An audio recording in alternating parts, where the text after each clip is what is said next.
the goal of what I'm trying most to learn about is how we can structure the technologies that we use in the future to get toward this future I think you're imagining of more human connection in more ways.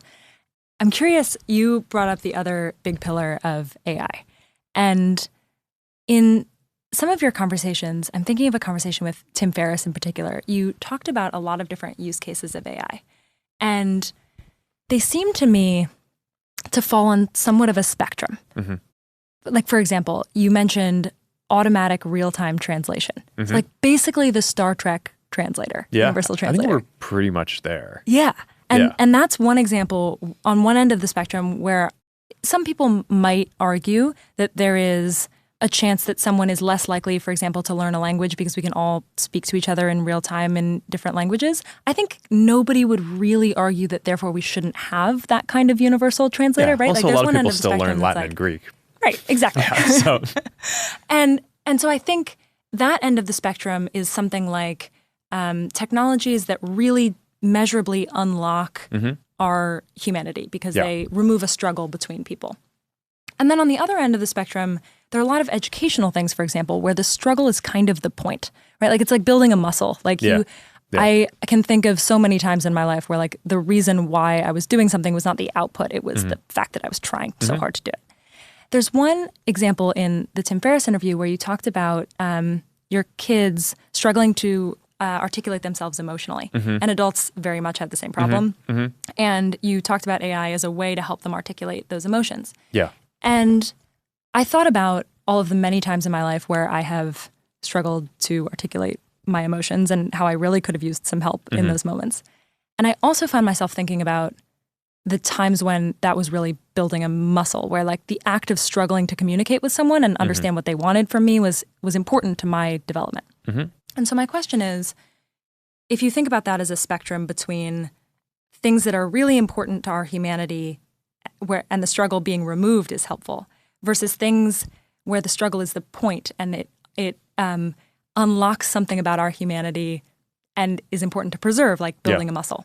How do you draw the line between those things, and how do we ensure that the muscles that we're building for this future are stronger and not weaker? Yeah, it's interesting. I mean, I think we're always going to find new things to struggle with. And I mean, you can always get better at communicating with other people and kind of expressing yourself and understanding other people. So having a tool that can help you do that better isn't going to mean that like, oh, now we perfectly understand I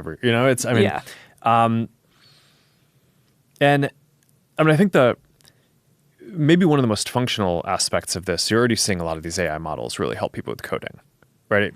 Like a generation ago, before I was getting started, a lot of coding was like really low-level system software. And then by the time that I got into it, there's a little bit of that, but you can make websites pretty easily, make apps pretty easily.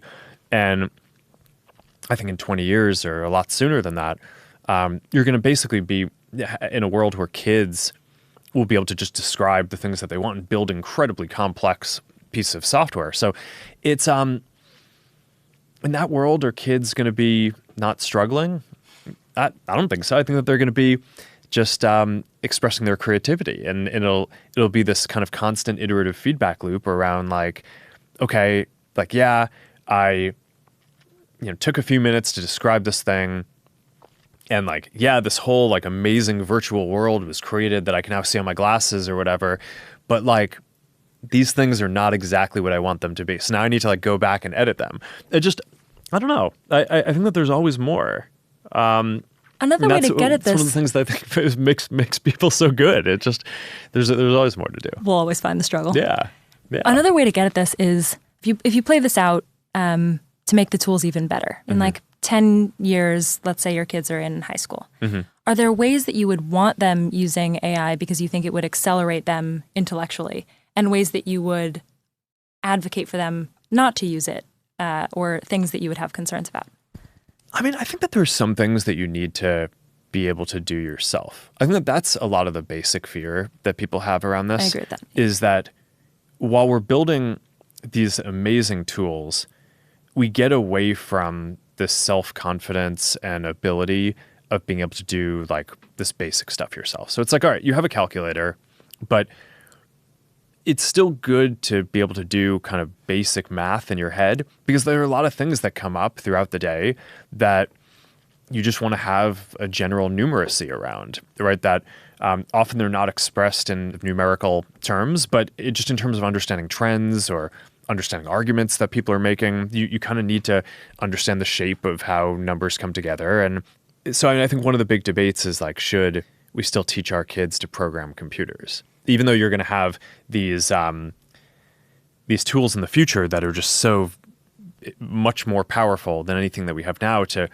produce incredibly complicated pieces of software, I think the answer to that is probably yes, because I think teaching someone how to code is teaching them a way to think rigorously.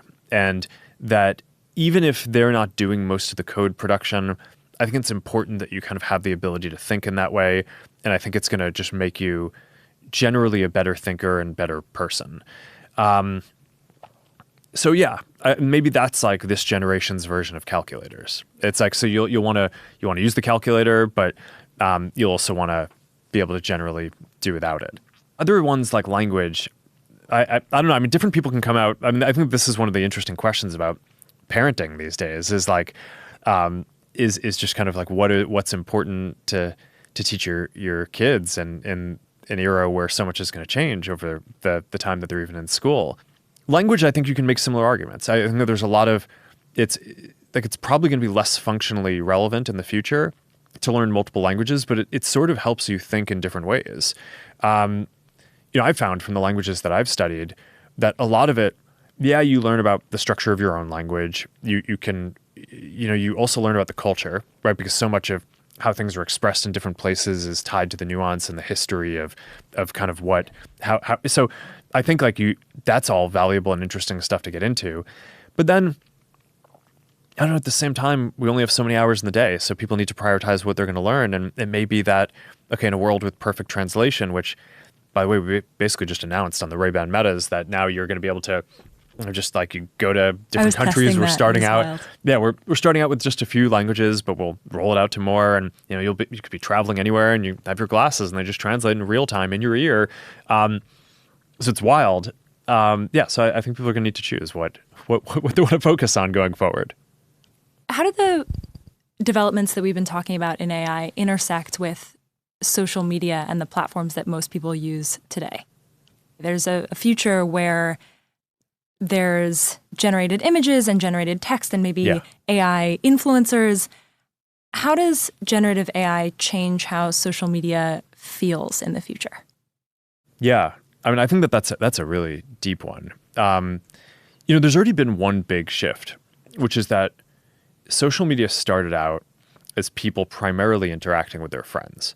And now it is, at least half of the content is basically people interacting with creators or content that's not created by people who they kind of personally know.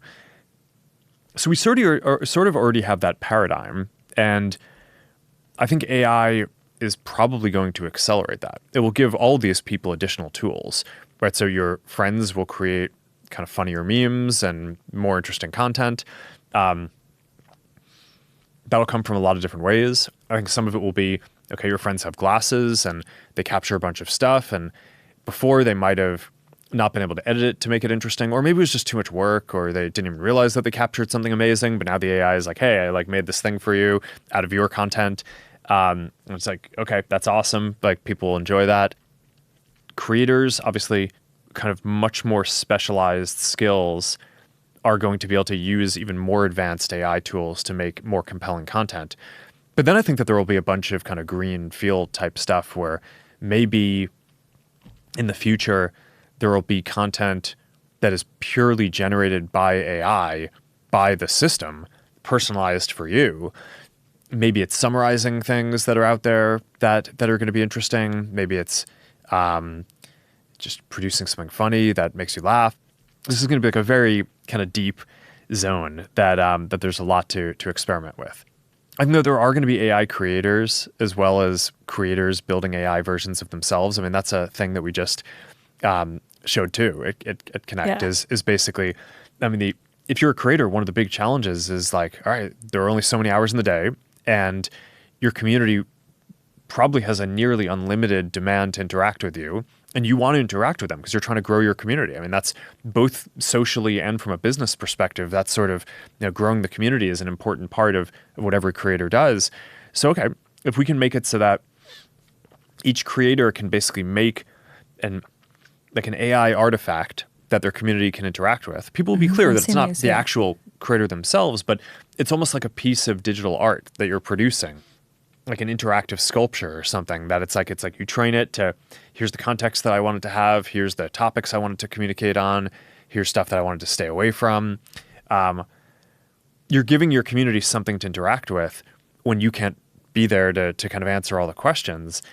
And I think that's going to be super compelling. So there's like all these interesting things, but I think AI, it's kind of like the internet in a way, where it's probably going to change almost every field and almost every feature of every application that we use.